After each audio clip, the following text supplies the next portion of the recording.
What's up, YouTube? It is your boy Lowpes. So welcome back to another video. We're here with Alex as always. He's back there in the darkness, which you cannot see him. Darkness. And today we're installing a boost gauge. I already have my air fuel, which is good. It's in there kind of temporary with double-sided tape. And I got the XLR8 pod gauge holder. So it's gonna have air fuel and we're gonna have the boost gauge. Eventually one day I'll probably get oil temperature and all that. But for now, those are the two main ones we need. We're gonna get into the install. Alex is gonna walk us through it. I've never done it. He has an idea. I'm pretty sure you just kind of tap into a boost line, run the wires. Nothing too crazy, but it's a small video, but it's gonna be a good video because it's a video, right? You know, I'm trying to make as many videos for you guys as I can. Did you guys like the last video? We had a lot of Mexico pulls. That was a nice trip to Mexico. We enjoyed it.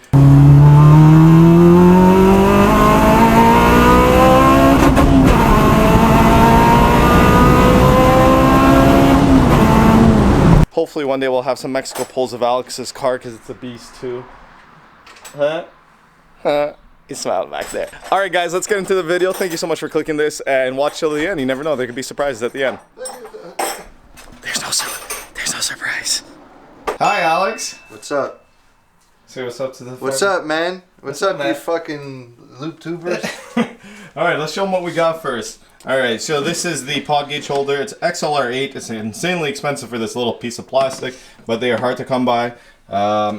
And what do we got here? So this is the boost gauge. I went with AEM. I have an AEM air fuel as well. So here's your wiring and your harness and stuff like that. And Alex, what's the first couple steps we're gonna take into this? Well, I haven't done the Civic, but at the end of the day, basically you screw these two together because it comes with these, and basically you got a T as well. So you got this, you connect this to this. Let's see what you're talking about. So this connects to the harness there, right? And then this, you connect it to here. You install this T, right? And then you install, basically on this car, you tap into this here, the manifold. So basically you put line, right? You put a T here, and this connects to there, pretty much. And then you hook it up to the harness and boom, done. And basically the harness connects into the pod, which is going to be inside the car, which we're going to be working on. Alex is going to be tackling this. We're going to be taking the interior apart, which is pretty easy on this car because I've done it so many times. So I'm missing probably 100 screws, 100 clips, but it's all intact. So let's get into it. Hope you guys enjoy this one. It should be a fun one. I'm excited for it. It's going to make the car look nice and clean. As you guys see, this is what I was talking about. See, it's kind of like falling over and stuff, but I knew it was a temporary fix. I just needed it for tuning purposes. But let's get into it. So for all this, it's pretty easy to take off for me anyway. I've done it 100 times. Literally, you're just going to see me kind of pull it. It's just, so that's fine. There you go. And clip's gone. Everything kind of, it's like Lego pieces. So this up here is going to be a pull as well.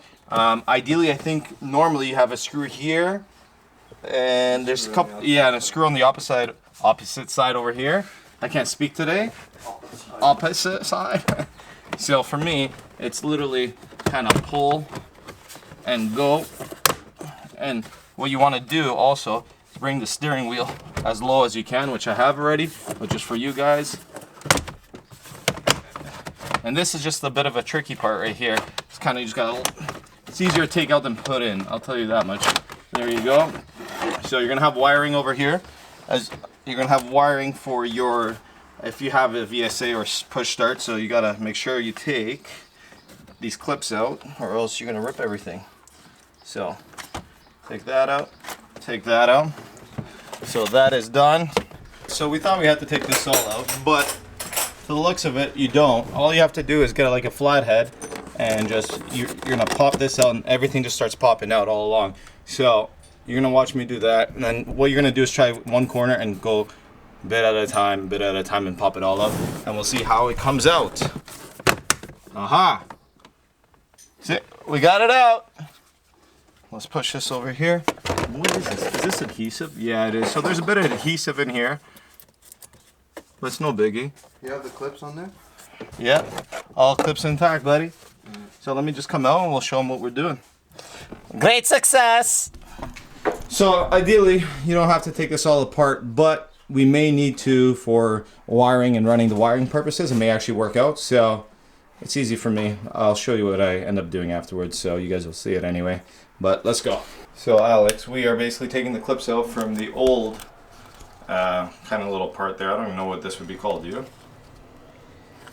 No idea. Yeah, whatever. We're replacing it for the XLR8 pod gauge. So you're going to take all the clips, and the clips are going to go into your XLR8 basically one. So it's not as many though, you notice?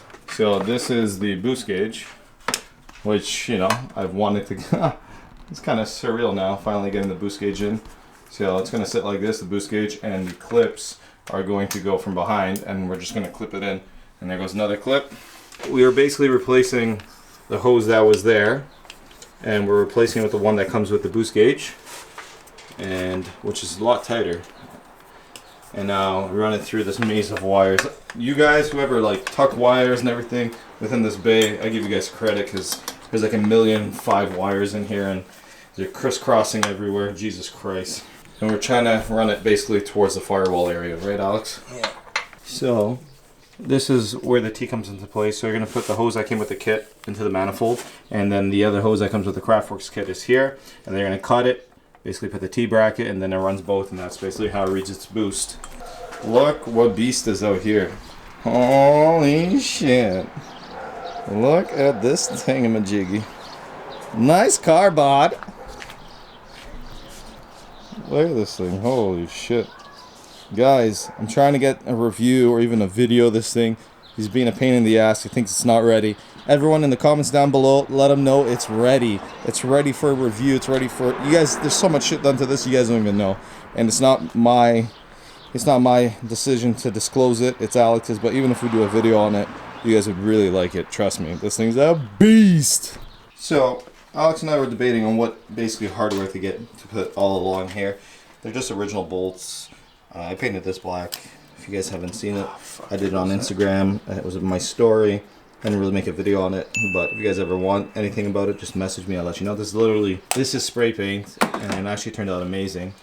And yeah, so to replace these kind of bolts, would you guys think would look better, silver or black, and like with the silver little Allen key? So we fed the wire through the firewall, and now because I don't have any fender lining, as you can see, it's right here, and now we're gonna have to feed this up and through here, which probably we should get a light. No, Alex.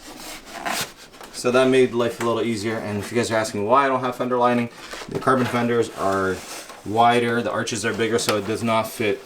You know, unfortunately, the fender lining did not work. And oh yeah, baby, look at that. It was a little hard, but we clipped it in, but it's in there. And now you don't even need a zip tie. Yeah, I know. And now we kind of ran it. There you go. Underneath all the wiring and all that, and we kind of just kept it right there, so it's a good place to keep it as long as you don't spill any fluid on there, so just be very careful with that. What we're doing now is we are taking the cluster out just so we can run the wires a little easier. It's 3 screws, 1, 2, and 3, and you're gonna have a plug in the back, obviously, for your cluster, so don't pull on it too hard when you take the screws out. But yeah, we're gonna do that. We're gonna run the wires through the back. Let me just get a better. It's gonna come through this hole right here. There you go. It's gonna come the hole right there, basically, and we're gonna plug them in and make it look nice and clean.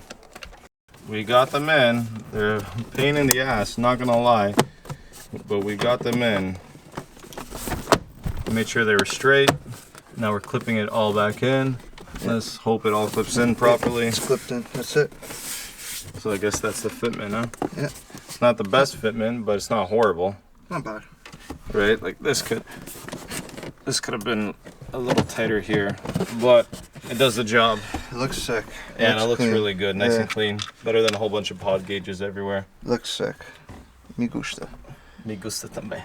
To run that cluster and light it up, we had to get one of those aftermarket fuse adapters. So we have that, and then we ran the wiring from, we're gonna run the wiring from both of those into the same place where that basically is, and hopefully that powers everything properly. We shall see, but I think it will. As everything is in, let's turn her on. And there goes the wipers and the signals. What signal do I got on? Oh, there you go. And as you guys can see, it's all powered up. Boost gauge is in, air fuel's in. It looks really, really clean, really good. Thank you, Alex. I wish the fitment was a little better on it, but you're not going to get a cleaner pod gauge in XLR8 for the 8 gens anyway. Very happy with the product.